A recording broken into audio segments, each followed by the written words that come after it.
Hi everyone, and welcome to this Women in Economics Network webinar, which we are very pleased to co-host with the Economic Society of Australia. My name is Leonora Rees, and it's a pleasure to host this webinar in my role as the National Chair of the Women in Economics Network. We welcome audience members from all corners of Australia and hopefully many from overseas as well, as the issue of leadership is of course very much a global one. Although we're gathering virtually today, we acknowledge and pay our respects to the Indigenous custodians of the lands on which we are living. To share with you what the Women in Economics Network is all about, WEN's purpose is to connect and support women's careers in economics, to lift the representation of women at all levels of the economics profession, to elevate the contributions of our talented female economists, and to inspire the next generation of women to study economics. And membership of WEN is open to anyone with an interest in economics and anyone who wishes to support our cause. And you can join by becoming a member of your state branch of the Economic Society of Australia. We want to thank the ESA for supporting WEN's webinar today, and to thank Diane for her ever reliable admin support behind the scenes. So now let's dive into the topic and meet our amazing panellists. So the COVID-19 pandemic has highlighted the critically important role and responsibility of leaders in guiding society towards a collective goal, to steer us through what began as a health crisis that has now cascaded into an economic crisis and a crisis of deepening social inequality and potentially a mental health crisis. There is much at stake. And much attention has been placed on the heads of government worldwide and comparing the relative effectiveness of their leadership styles and their handling of the crisis situation. It prompts us to ask, what does this say about their capabilities, their morals, their values? What do we need from our leaders during a crisis who we are entrusting with such weighty life and death decisions? Do we have the most capable and competent people in leadership? I'm sure that many of you, like me, have been trying to mentally process what we have been observing among our leaders. And so to help us navigate these questions, it's a great joy and honour to introduce you to our two guests who bring distinguished expertise on this issue. Welcome to Professor Dana Bourne, who is a lecturer in public policy at the Harvard Kennedy School of Government and a retired Brigadier General with 30 years of service in the United States Air Force.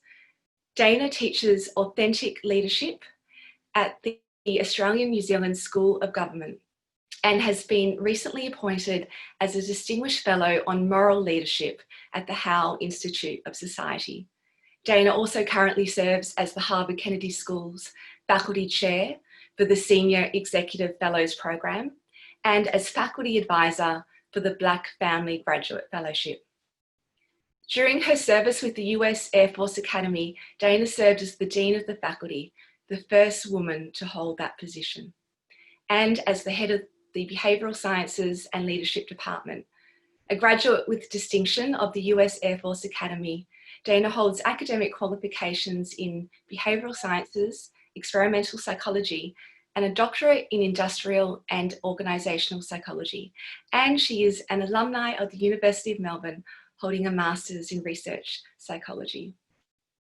Dana has an incredibly inspiring record of accolades and service, and among these, serving as Senior Consulate for the Core Leadership Institute, the International Women's Forum, and serving as an exchange officer with the Royal Australian Air Force, and as a squadron commander in Afghanistan in support of the Operating Enduring Freedom. Thank you so much, Dana, for bringing your insights and experience to this discussion this morning, all the way from where you are in Boston. Thank you, Leonora, and I say good day, and thank you for all for joining us. Sue Morphet, welcome Sue. Sue is the president of the Chief Executive Women, which is the preeminent organisation representing Australia's most senior women leaders from the corporate, public service academic and not-for-profit sectors. Sue is a driving force behind the CEW's advocacy for women in leadership and the pursuit of greater gender balance within leadership and decision-making, implemented through a range of activities, including CEW scholarship opportunities. Sue brings valuable insights from 30 years of experience in brand, consumer goods, manufacturing and retail management across Australia and New Zealand. She is currently a non-executive director of Arnott's Biscuits, Asaleo Care and Mosaic Brands, and a member of the Corporate Council for the European Australian Business Council. Previously, Sue served as the CEO of Pacific Brands, as chair of National Tiles and Manufacturing Australia, and as a non-executive director for Godfrey's, Fisher & Paykel, Melbourne Fashion Festival, King's School Foundation and Save the Children. Sue is also an alumni of the University of Melbourne, holding academic qualifications in science and education. Thank you very much, Sue, for lending your valuable time and insights with us this morning. Thank you very much. Thank you for having me, and welcome to everybody. Thank you. So, audience members, throughout this conversation, we welcome you to submit your questions to the panelists, and you can do that via the Q&A function of the Zoom window. We ask that you please make sure that your name, your identity is clear from your Zoom login, or to write your name in the text of your question. And we will allocate time to answer these questions in the second half of our discussion. And to facilitate that, we'll be joined by our WEN Victorian Chair, Janine Bielecki, who will be reading your questions out to us. So, to set the scene, leadership during a crisis. We'd like to start by setting a clear picture about what do we mean by leadership. We might tend to associate leadership with notions of power and authority, but the need for leadership ripples through all aspects of everyday life and community. Dana, if we could start with you, please. What do we mean by leadership? How should we be thinking about leadership during times of crisis? And what have been your reactions and reflections about leaders during this COVID pandemic? Well, thank you very much, Leonora. And I just have to say, I'm just incredibly honored to be able to participate.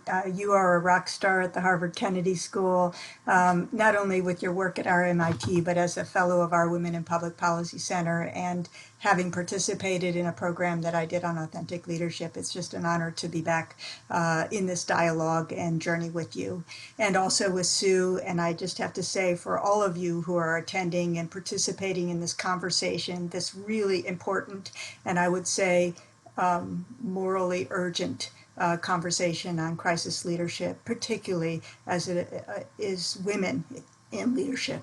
Thank you. So the definition of leadership is quite mysterious and elusive, and I think that's wonderful because everyone on this call is probably on this call because of the nature of that and an investment in trying to do and be a leader and do leadership. There's a couple of definitions that I embrace that are part of my journey of trying to understand leadership. First of all, to go to your point of it's not just a position of authority, and that's so critically important for us all to embrace, because in a classroom at Harvard or with Anzog, if I ask people to raise their hand if they're a leader, only half of the class raises the hand, whether it's senior executives in government or ministers across the world. And I'm curious about that because we all have this definition. Why are you raising your hand or not raising your hand in terms of being a leader? And it's because of the definition that we put to being a leader. Is it because you think that you need to have a title or a budget or people you're responsible for? Or is it because you haven't felt as though somebody has afforded you that attribution of the title of being a leader? But what is most important is that we believe that we have the opportunity to exercise leadership each day. And that definition can be as simple as you are owning a situation, that you are adding your distinctive value, and you're taking some action. And when we think about it from that perspective, then we're all in this conversation. Now, the Air Force, and I spent 30 plus years in the Air Force, has a definition that we have formulated that one is it's just a process of influencing people to attain a particular mission. Another definition gets at the art and science of that activity. And it truly is both an art and a science. But it's always about trying to add some public value, trying to accomplish some particular mission.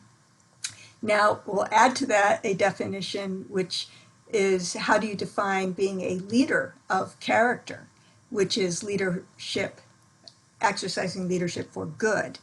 And that is a bit more nuanced, and I'll finish with this, but it's a lens by which I bring to this conversation.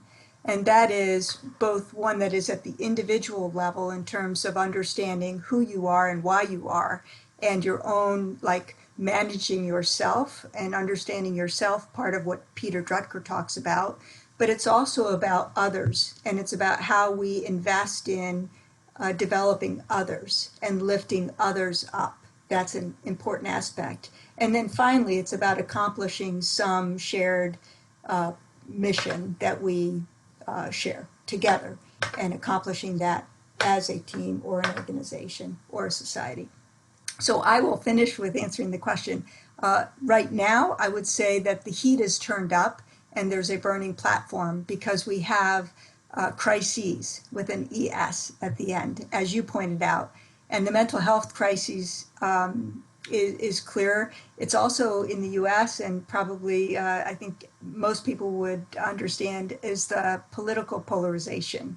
And that's a crisis. To add to your list of 4 crises, we actually have 5. And probably that list is growing. So this is a very important topic. And I'm so glad to have Sue as a panelist, and you leading this, Leonora, and our support team of Janine and Diane and every member on this panel. Thank you.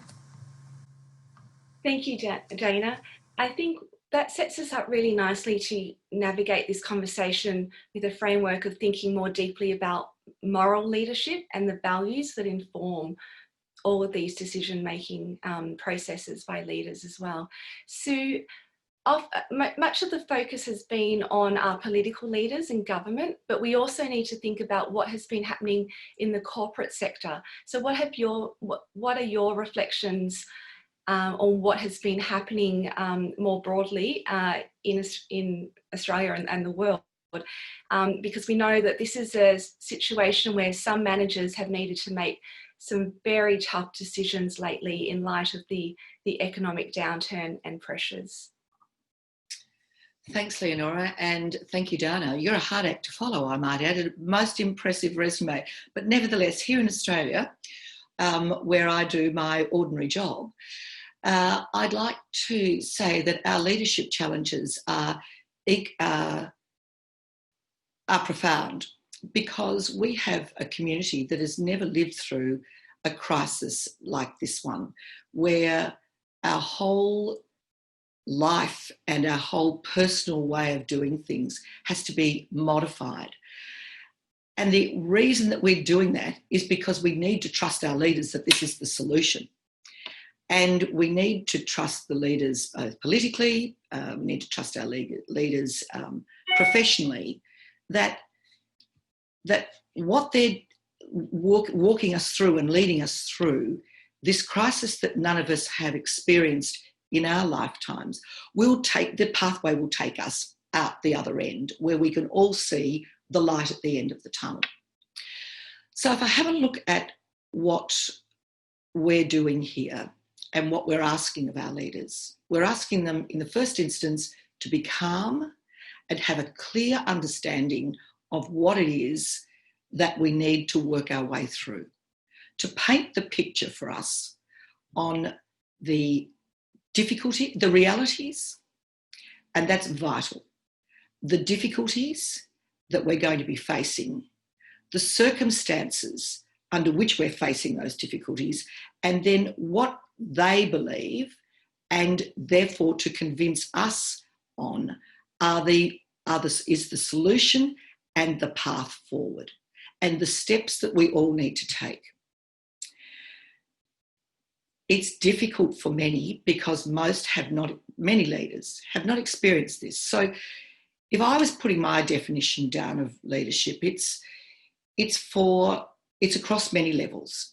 It's informal leadership, as Dana was referring to, it's formal leadership, and it's all the steps in between.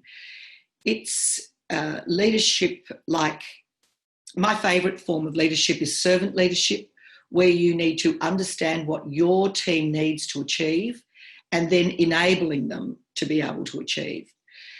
Versus, of course, we all know dictatorial leadership, which is quite the opposite. And I remember I'm deviating away somewhat here, but I do remember that my son's school, they had a leadership centre, and they had 50 key leaders over the last century, many of whom were ghastly leaders, and we'll put Hitler into that and many other difficult political leaders. But also there were scientific leaders, there were leaders in education, leaders of thought, leaders in medicine and other sorts of engineering and the likes that take us into a world that we did not have before. I think the best political leaders and the best business leaders build a team around them that has expertise that they don't have, and then they have trust in the people around them to help them build the correct pathway, and to also build to build a communication plan to enable the people around them to have their correct pathway, to follow them on the pathway. So if we go back to business in Australia, first and foremost, we have to believe the science. And the science says we have a virus that is so rapidly transmittable that we need to break the transmission pathway. And the best way to break that transmission pathway is isolation. Everyone has to understand that. If we do not believe that, we do not believe in the solution to the problem. So that's the first thing. We must believe our leaders, both scientific and political. The second thing we must believe is that those that we entrust our commercial success to, and those that we entrust our societal success to, must be believable, and we must follow them. So if I look back at this last 4 months or 5 months or 5 years, it feels like for most of us, particularly in Victoria where we are shut down again, is what is it that we've done? We've all believed. What is it that we haven't done? Is I don't know as a community and as businesses yet that we have forced the pace of closure tightly enough and behaviour change firmly enough to stop these small breaks in the wall of the dam. And these breaks in the wall of the dam are probably going to cause us greater commercial difficulty, I think, than the first shutdown of the COVID-19 crisis. So leadership is important for us. Belief is really important from us, and the behavioural discipline as a community, as businesses, is also vital for us to be successful, I think. Thanks, Sue. I think your comments have prompted me to think about how we have to appreciate the uniqueness of these circumstances for leaders. It's not like this is leadership where you've brought a vision, a pre-prepared, a predetermined vision of change. They're responding to this external shock. They are processing a great deal of new information at a personal level, the same way that we are. So there is a lot going on within leaders themselves at a personal level. And that process of trusting and listening to experts other than themselves, I think, is extremely heightened here because they are in such a new circumstance themselves. I think what is on everyone's minds at the moment is this observation of the difference in leadership style between certain world leaders, in that there is some sort of gender story, gender dimension going on. If we look at the countries that have performed relatively better, that's where you will find many of the female leaders. And if we look at the countries that are performing relatively worse, that's where that seems to be typified by a certain style of masculinized leadership. And we don't want to typify, and there's been much discussion about, is there some sort of innate or intrinsic difference between men and women's leadership? It's far more complicated than that. But I think at this point of the discussion, it's very much worth thinking about what is going on more deeply behind the scenes that has given rise to this different observed leadership style amongst female leaders and amongst certain male leaders. And I guess if we think about the characteristics that you've talked about, Sue, being trustworthy, I'm sure we can think of some very a full range of other characteristics that effective leaders have shown.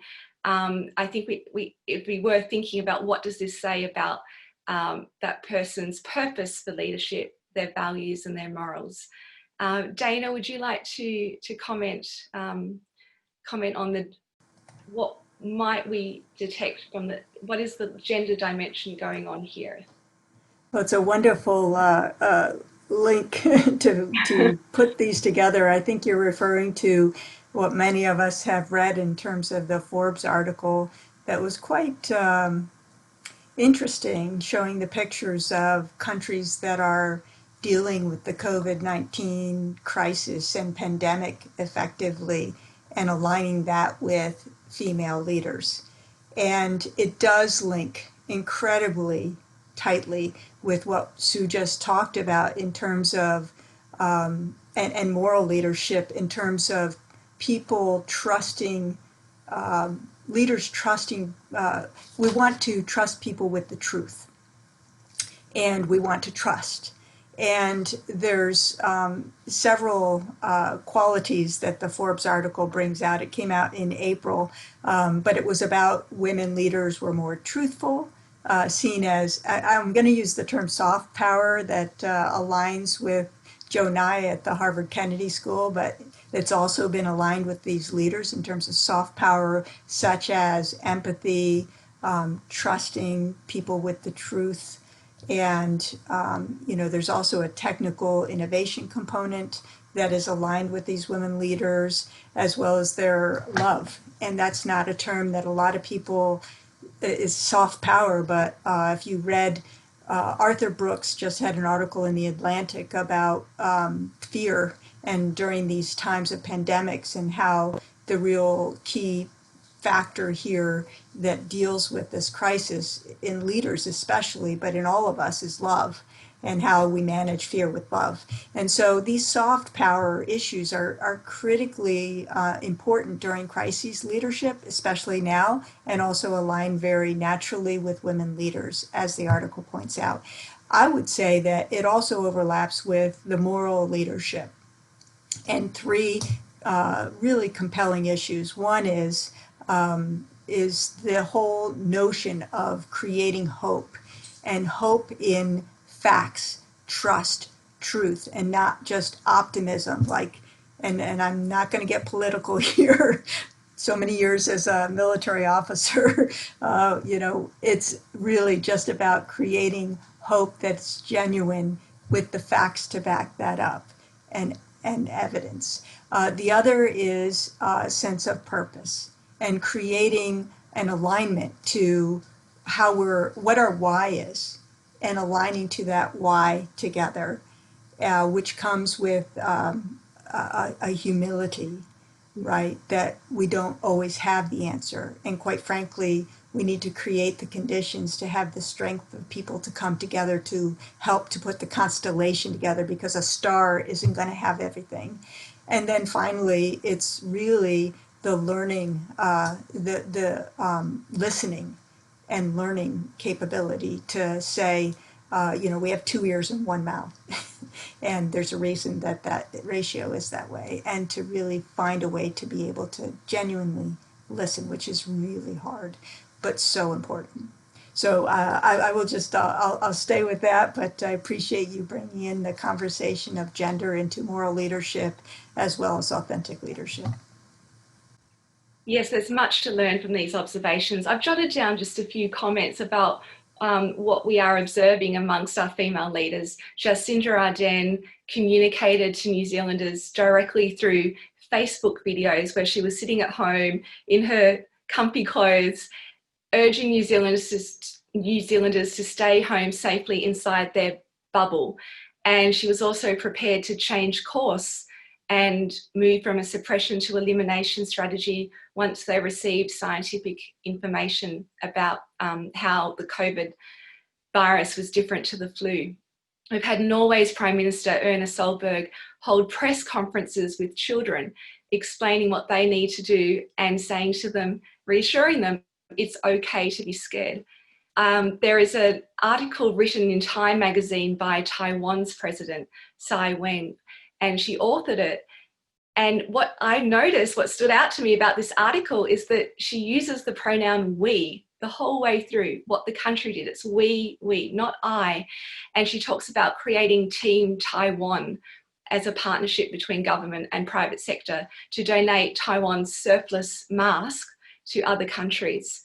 We've got German Chancellor Angela Merkel, who happens to hold a doctorate in quantum chemistry, has drawn on her respect for science and the need for transparency, and has been quoted as saying, you don't fight the virus with lies. You mentioned the word love, Dana. I've got a quote here from Scotland's Nicola Sturgeon, which says, let's do all we can, let's do what we're being asked to do now to protect our own health and that of others, and to show love and solidarity for our fellow citizens. She's using that word love. I know New York Governor Andrew Cuomo has also talked about showing love for your fellow citizens. And on the other hand, we've got Boris Johnson, Bolsonaro, Trump, who seem to be stuck in that denial phase of processing the information and operating under a belief that it's about strength and stoicism that will get us through, activating war metaphors and still insisting that it's safe to greet hospital patients with a handshake and then tragically contract the virus themselves. So there are very, very stark examples here of differences in approach, which I think ripple through into what these leaders see as their purpose, and how do they get into positions of leadership in the first place. Often women leaders travel down a very different path to men leaders. Sue, on that note, what have been your thoughts about how to digest this gender dimension to leaders in this pandemic? I think that the women have done a remarkable job. Women tend to be more empathetic and more inclusive, and we tend to talk about the whole person. So that's why you do get women bringing others into the story. I think even when we're working Zoom at home, we should never apologise for noise in the background, because we're actually bringing our work into our home. We're not taking our home into our office. So we need to acknowledge that and embrace that, because home is making a lot of sacrifices to have us sitting on this blessed Zoom hour after hour after hour, and kids trying to keep quiet and working out whether the mute works or the mute doesn't work. So if we bring it back to that small level, I think more women are more embracing of that circumstance because of our life circumstances than possibly men are, which means that as leaders, we tend to take the whole of our life into our world, not just the professional part of our life into our world. And so, therefore, we will find that women do embrace change. They do embrace the facts that are given to them. They certainly do embrace the the differences that we all have, and they embrace the differences that we all, in communication, that we all need. It is interesting to look at how we've done it here. Our Parliament, unfortunately, has, our Parliament, unfortunately, yes, has fewer women than men, and so therefore we don't have quite the gender lens across many of the decisions that are being made. And that's a disappointment, because through this pandemic, women will be worse off. Women will, they're losing more of the jobs, they are lower paid, they work in part-time work, and those jobs are less likely to be the first ones back. The full-time workers will be the ones that come back to work first, it would be expected. So when we come out of this pandemic, women are going to come out worse. Therefore, we need women leaders at least looking to see how women are faring through this pandemic. The good news is that we have many, many, many talented women in Australia who are working behind the scenes in highly influential roles, positively impacting on decisions that are being made. Unfortunately, we don't see that on our television screen, but I know that they're there because in the role that I have as Chief Executive Women, I see so much of that work being done. Women leaders, and particularly in business, tend to be more inclusive, and they tend to employ more women in senior roles. And we know from research that's just been released that women, that the teams that are diverse and teams that are balanced, gender balanced, make better decisions. So therefore, I would expect that the leaders, the women leaders internationally, have got diverse teams. And because women tend to be more trusting of others around them, these diverse teams will give them diverse thoughts, and therefore they will be more inclusive in their decision making. So apart from their personal style, they will also be bringing into the decision making forum diverse thoughts on women, community, business, science, and the path forward. And then, of course, they're more, I think women tend to be somewhat more sensitive in the way they would communicate to a community about the work that needs to be done, the job that needs to be done, and the difficulties that people are needing to face. And so therefore, I expect in many instances they're better. My fear is that many men of the last generation, of the generation that I've grown up in and the generation slightly behind me, believe that leadership is about definition of role. And therefore, when they are leading in tough times, they tend to lead on what they've learned from people before. I am heartened by the fact that men in the generation, hopefully of my youngest son, are growing up in an era where they've worked for women, they've seen women lead, they've watched global women leaders and are accepting of working for women. So therefore, they are not so defined by this traditional male archetype of leadership. It doesn't mean that, of course, we don't have wonderful male leaders. Of course we do.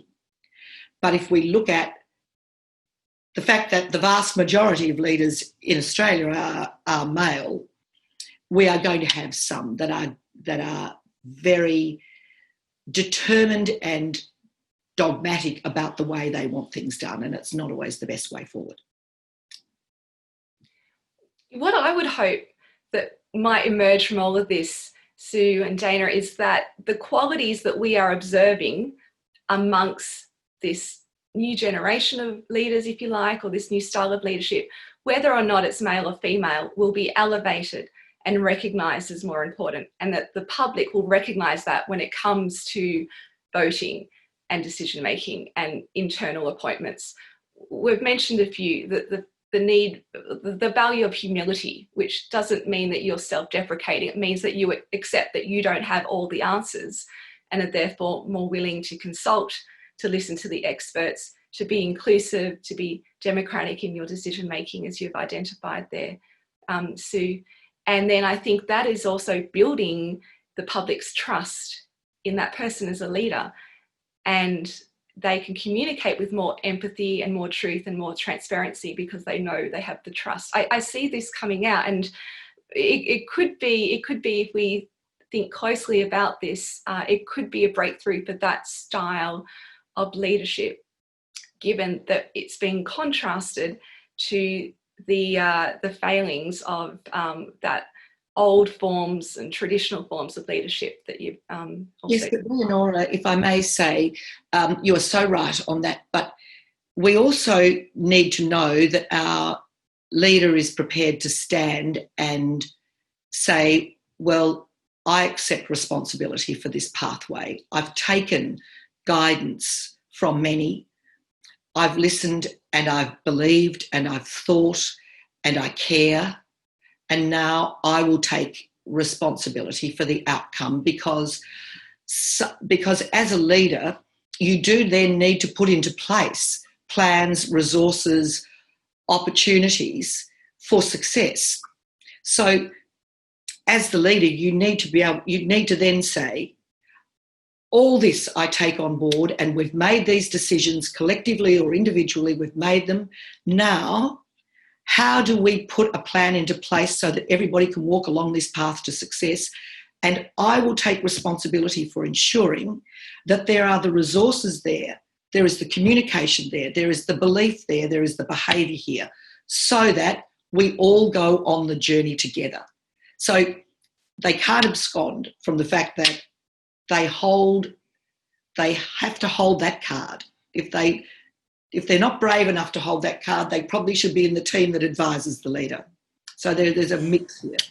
Dana, to what extent does that come back to morals and your purpose? Well, yeah, I love it because I'm just thinking about this virtual world and going back to, I just finished a program that was a virtual month-long program with 80 participants, and it was about half men and half women, and the whole notion of being in your home is gender free, right? We had men who were dealing with young kids. We had one participant who was cold called in the Harvard style of called on, and he had his camera off.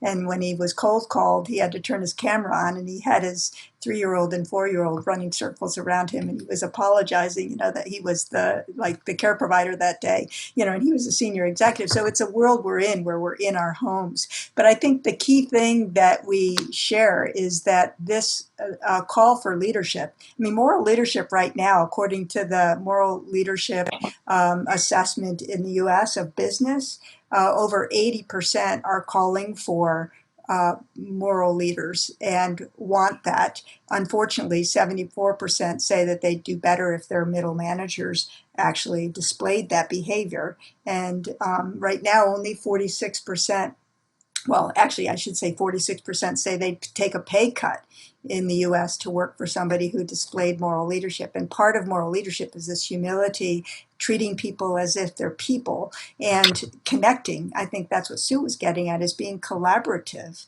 and working with, as opposed to directing to, is what's being called for. And Rosabeth Moss-Kanter wrote about this as the messy middle of working. I think the moral leadership is kind of the same way of talking about moral leaders help people work through the gray space, right? Because they kind of help provide that guidance in terms of how we get through this together. And I call it the power of and also, that if we're at either or, it's very difficult. It's in our country, Democrat or Republican, male versus female, white versus black. How do we navigate this space that is the messy middle or the gray? And that's where I think collaborative and that kind of leadership is really a call right now during crises, the kinds of crises we're experiencing. And Sue, your point about the need for accountability to take full accountability, that is a moral position as well. That should come from a moral compass. Absolutely, it is. You can't pass the buck. I mean, but that's at all levels of leadership. You can't pass the buck. You have to take ownership for outcome. So that's important. That's why we need informal leaders as well as formal leaders, because informal leaders will take accountability for how their very small team behaves, and they may well not be the leader of that team, but they can coax others along and bring them on the journey. And I just wonder, as we're all trying to deal with this, with the pockets of our community who are either not believing that we need to follow COVID restrictions or don't think that their little bit of the world matters, this is where informal leadership is so vital, so that within families we check on our behaviour, within communities we look after people, so that as a whole we behave and fight this, versus just from Spring Street or Macquarie Street or Canberra or Washington or wherever with a sermon from the Mount. It can't be that. We need that. We need to know what the sermon is. We need to hear that so that we know facts and figures and numbers and details.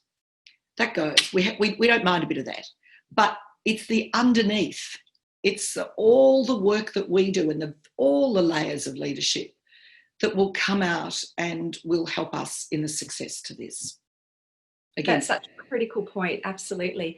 We're going to turn to questions very shortly, but I would like to also mention a great piece of work which I think ties together a lot of these complexities. Thomas Shimuro Perez has written a book. It's called "Why Do So Many Incompetent Men Become Leaders?" And I don't want it to be men versus women here. That's the title of his book. But what it gets to is the fact that our society is set up in a way that people who display charisma, confidence, high self-esteem use those traits to get into positions of formal leadership and persuasion. But they're the very traits that are going to make them terribly irresponsible and reckless and ineffective as a leader. So there's some sort of act of deception, or the real traits that really matter are being clouded by this system by which society allows for charisma and competence and high self-esteem to be elevated.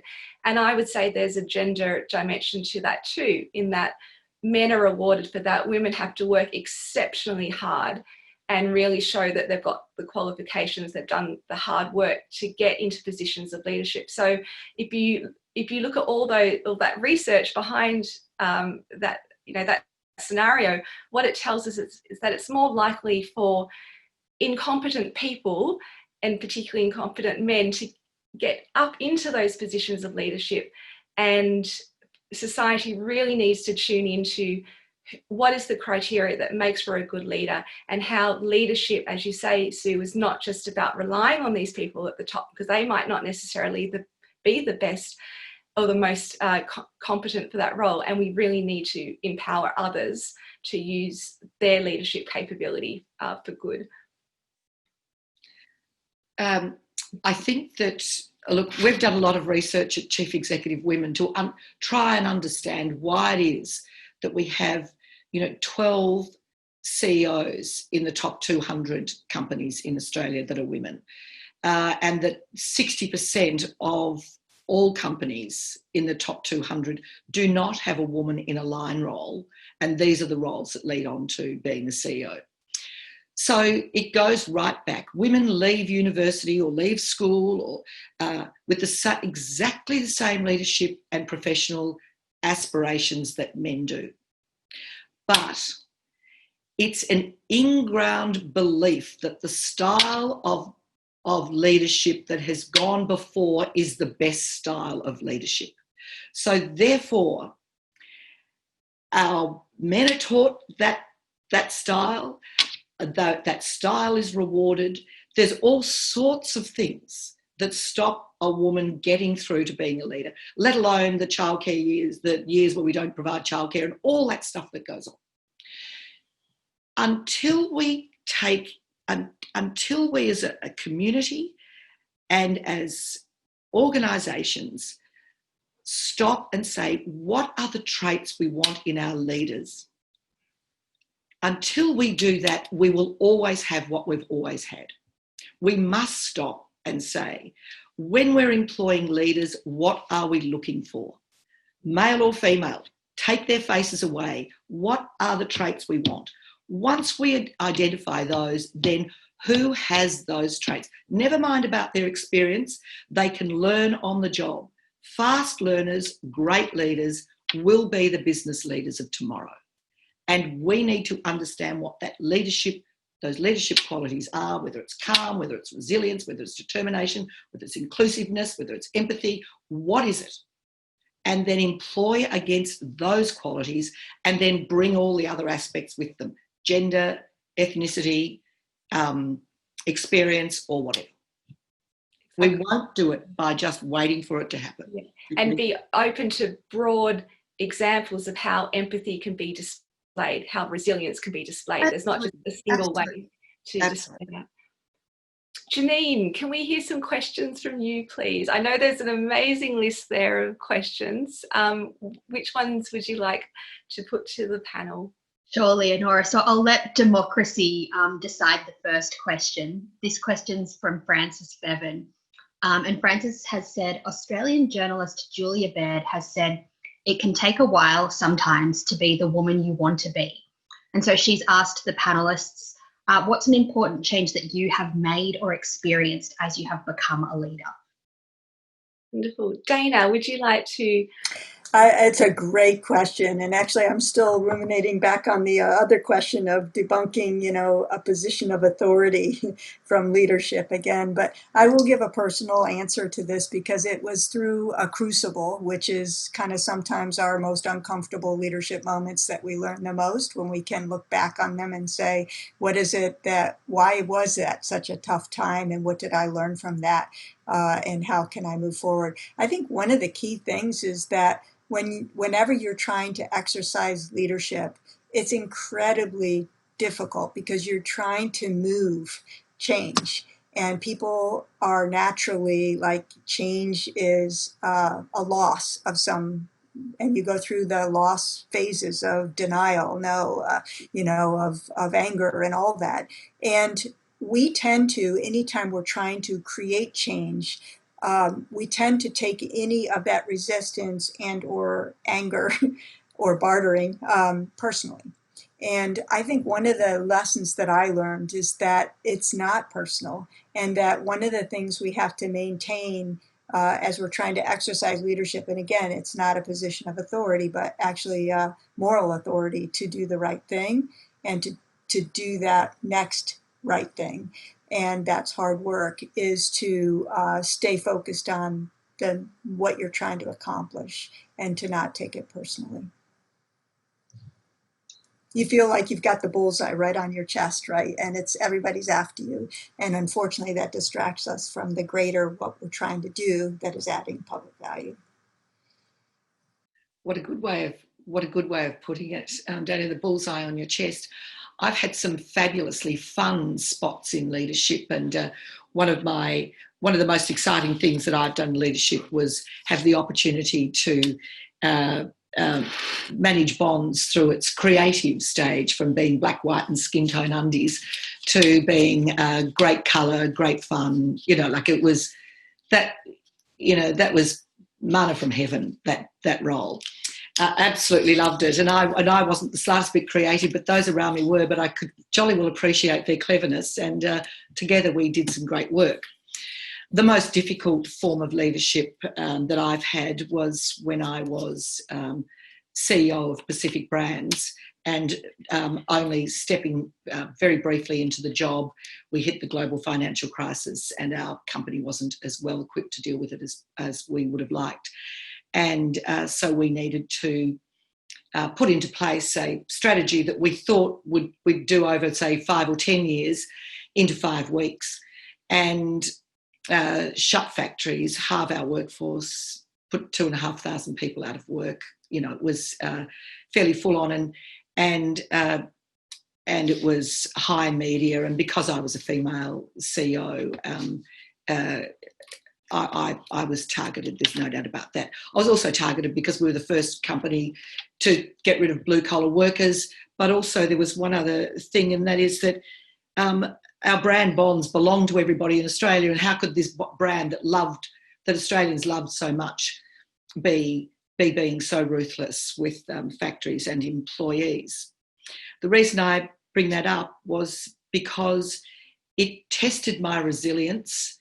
It tested my belief that businesses are living, breathing things, and that if you look after the business will then look after the people it can afford to employ. And as tough as it was tougher for everybody else around me than me, because it was a bit like having a baby. When you're in there having the baby, you're just having the baby. And you don't know anything, all you can do is focus on the job at hand, whereas the people around you are worrying about how you're feeling, how you're going, and they get emotional. So with leadership and with this particular role, I learned that it was my job to lead our company through this with an amazing team of people who there's no way you can do it without an amazing team.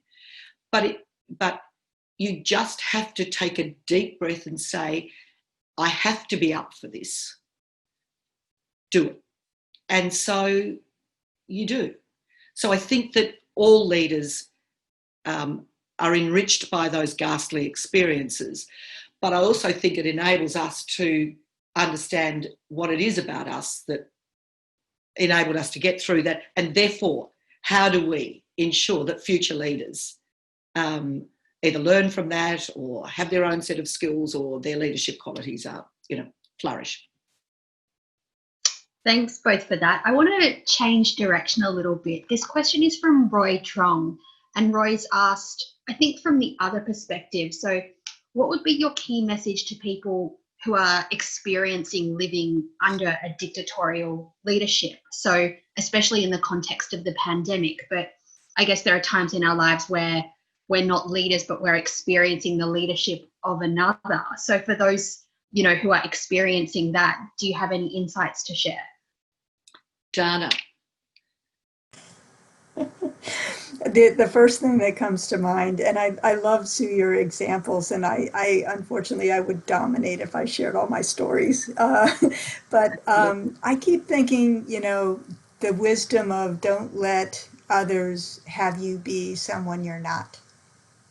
And what I mean by that is that it's so important that we are grounded in our own sense of purpose and our own distinctive, what we bring to this world, and how do we, despite our context and our circumstances, and we go through many over our lifespan, and we certainly adjust to them day to day, how do we stay true to our authenticity and to our who are we and why are we in that context, and not allow the context to actually whip us around, I guess is the best way. How do we stay holding on to our thread that is our distinctive self, is what comes to mind for me.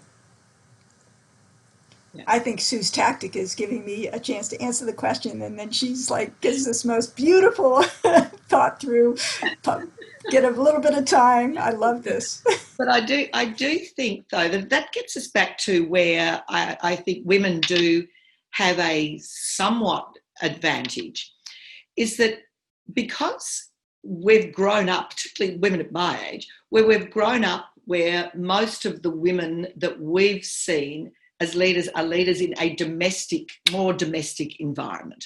Not all, but they are. And so therefore it's all about scooping up the underneath and bringing them up and along. Dictatorial leadership is not that. It is power down versus the women tend to, by virtue of our circumstances and our upbringing and our all the way that we go about our life, we tend to look for the child in the room that's not being spoken to or played with. And so if we take that into our leadership style, even when we need to shut factories, we don't just say we've shut factories and given everybody their entitlements. It's now, what is happening with the people who are leaving our factories? Are their families managing? Are they managing? Where do they get their jobs? How do they go about it? Can our customers help? All these sorts of things that go on. We look more broadly, I believe, more broadly at the social circumstances of the people around us, not just the professional circumstances. And I think a dictatorial leader, look, fortunately, we don't have that in Australia, irrespective of our political persuasion. We certainly are very fortunate not to. I'd like to think that as a community we were very inclusive and thoughtful of the decisions and outcomes of those. Thanks. There are a lot of other great questions, but I'm very mindful of time. So I've been told we've got time for one more. So the last one I'll leave with is a question from Katrina Bruce on how we select people to become leaders. So Katrina said that merit-based selection is a common strategy to recruit leaders. However, experience is typically the criterion on which we judge merit, which can create a self-perpetuating circle of selecting those who align with the status quo. So the question is to both of you about when you've perhaps engaged in recruiting or you've had some decision-making authority, how have you thought about recruiting capabilities that focus on moral leadership or other aspects of leadership that don't just reward the status quo? Wow. Do you want to start with that, Sue? That's a fabulous question to end with, a very rich question. That is, so I'll be quick on that one so that Dana gets a chance to talk about this. But we talk about merit, we talk about experience, and many women miss those experience and mastery building years in their 30s and early 40s because they're either working part-time or not working due to family care. And so many men go through with this experience chart that makes them an easy picking for leadership. So it is challenging for companies to look at behaviours other than experience on their list, but we must. And we must look and find out whether someone is determined, whether someone is resilient, whether they are empathetic, whether they're inclusive. And there are ways that we can do that when we interview, when we're doing reference checking and all these things. That's what we have to ask. We have to ask, is this person inclusive? Do they ask for other people's point of view? Are they controlling? All these things that we need to find out before we say, are they just good at this task? Pass over to you, Dana. We've got 1 minute left. I saw that, so I'll give a very quick answer. I'll do a shout out actually because I think there's a couple of things at play here. First of all, I'm haunted at the fact that so many women don't make it onto public boards because there's the criteria of the CEO on the resume, and there's barriers to being a CEO, and that doesn't mean that women can't contribute greatly to boards. So, but there's two things I'd say very quickly, and one of them is the process by which we do selection. And there's a book I would recommend called What Works, which is written by Iris Bonet, who's our dean at the Harvard Kennedy School. She's the co-director for our Women in Public Policy Center, which looks at the science and practice and how we can make our processes more inclusive to focus on gender equality. And the other is on ourselves. And I, and probably many of you, would say that we sometimes take ourselves out of the running so that we're not even in the game. And I only say that because I didn't apply for most of the positions that I had. It was somebody that came to me and said, how come you didn't apply? And I said, well, because I wasn't this, I wasn't that. And they were just like, why would you take yourself out of the game? And there's a lot of literature that says that women tend to, unless you're 100% feel like you're qualified, don't apply. Whereas men, it's a much lesser percentage that still apply. And so I think we have to look at ourselves too of, are we taking ourselves out of the game too soon? And so I'll just leave it at that. Very true. Thank you so much. I'm so sorry we're squeezed for time. We could keep talking much longer. Thank you, Janine, for sharing those questions. What we'll do is we'll take all of those questions and when we upload, we'll share the the link to the video, we will also include those questions so people can continue the discussion. And we will also include some links to the book that Dana has mentioned by Iris Barnett, and some other readings I would highly recommend, especially the reading that we do in your class, Dana, on authentic leadership, which is about finding your purpose, and that gives you constancy and a foundation for all these difficult circumstances that you might find yourself in the future. So unfortunately, the time is ticking by. We'll bring it to a close, and a huge thanks to Dana Bourne and Sue Morphet for joining us this morning, for sharing your insights. I hope that the audience feel enlightened and empowered and inspired by our conversation. There's much more conversation to be had about this. We would encourage you to please continue to join us for our WEN webinars. The next one is on the topic of women's financial literacy on the 6th of August, which is an extremely important issue in these current circumstances, particularly accessing super early. There's a whole lot of important issues to deal with there.